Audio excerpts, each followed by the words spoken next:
reality could be a simulation, and this is becoming increasingly evident. Some scholars believe our reality might just be a simulation, a sort of artificial program running on a level far beyond our understanding. And if reality is a simulation, what would the spiritual world be like amid all this when we die? Let's discuss this evidence and how it might connect to a spiritual reality until the end of this video. So, let's get straight to the point.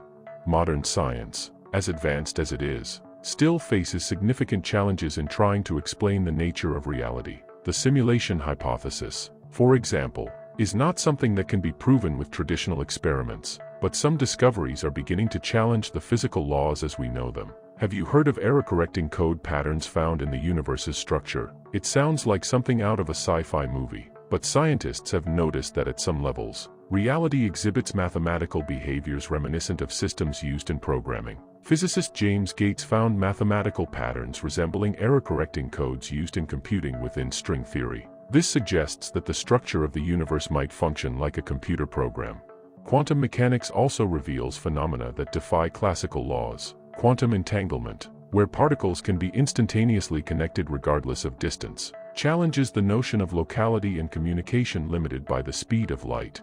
This is where science and metaphysics start to intertwine. Science, though based on empirical evidence, begins to hit limits when trying to decipher the mechanics of reality itself. And that's where theories like the simulation hypothesis gain traction. If the universe can indeed function as a grand program, then phenomena once classified as inexplicable might start to make sense. But of course, all of this is still far from consensus. However, there's much more to it. The colors we perceive in the world around us are actually frequencies of light vibrating at different intensities. When light hits objects, those surfaces absorb certain frequencies and reflect others, creating the variety of colors we know. But the question is, does the object actually have color? Or is it just our eyes and perception that create them? This perspective leads us to question the nature of reality. To what extent are we guided by external stimuli that shape not only our vision but also our interpretation of the world around us?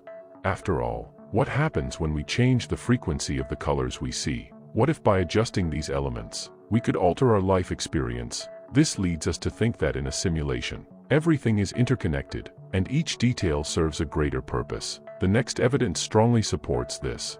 When we talk about interaction between people, it's common to assume we're touching one another. However, in light of modern physics, this notion is more complex than it seems. In fact, the sensation of touch we experience is an illusion. Our bodies are made up of atoms, and these atoms, in turn, consist of subatomic particles that never actually touch. The electromagnetic forces between electrons create a barrier that prevents atoms from physically approaching each other. Therefore, when you hug someone or touch a surface, there isn't true physical contact. The sensation you experience is the result of interactions between these forces.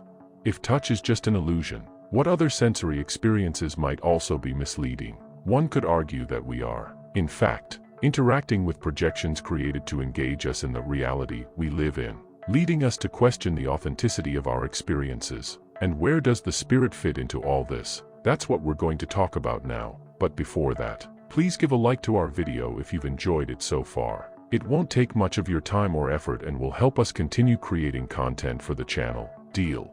The simulated reality and the experiences of the spirit. Imagine a vast scenario where every detail has been carefully crafted to provide meaningful experiences for the spirit. The idea that we live in a simulated reality can be understood as a divine construction, designed for spirits to learn, grow, and evolve. This perspective suggests that our existence on Earth is not accidental but part of a larger plan aimed at moral and spiritual development, not just here on Earth but also on other planets. In this manufactured reality, encounters with others are not mere coincidences. They are carefully orchestrated interactions meant to promote our growth. The fact that we take nothing with us when we die indicates that reality was made for the spirit. Your body was merely a vehicle for this. It's as if we are playing a video game, where the actions we take and the choices we make have consequences that resonate on a spiritual level. If we consider that existence is limited to a single life, many challenges arise in understanding the depth of the lessons we must learn. For example, if a child dies prematurely or suffers a miscarriage, how would that soul have the opportunity to develop its abilities and understand the essential values of life? If these souls go to heaven, living eternally in a paradise of happiness, it raises a question of divine justice. How is it possible that they have a shortcut to salvation while others face a life full of trials and temptations, along with the chance of going to hell eternally? This logic seems devoid of meaning, as a just God could not grant salvation effortlessly to some while others must fight hard for it with the risk of eternal punishment. This is where the theory of reincarnation becomes fundamental. By accepting that the spirit has multiple existences, we understand that each life is a new chance for learning and growth. This perspective not only offers answers to the apparent injustices of life but also explains why some souls undergo more intense challenges than others in a single incarnation. Some may be reaping the fruits of past lives, both good and bad, in addition to facing their current life's own trials that they must overcome to evolve as spirits. This gives us the understanding that each person is in the place they need to be for their spiritual evolution. Let us know in the comments what your opinion on this is. We would love to hear your thoughts.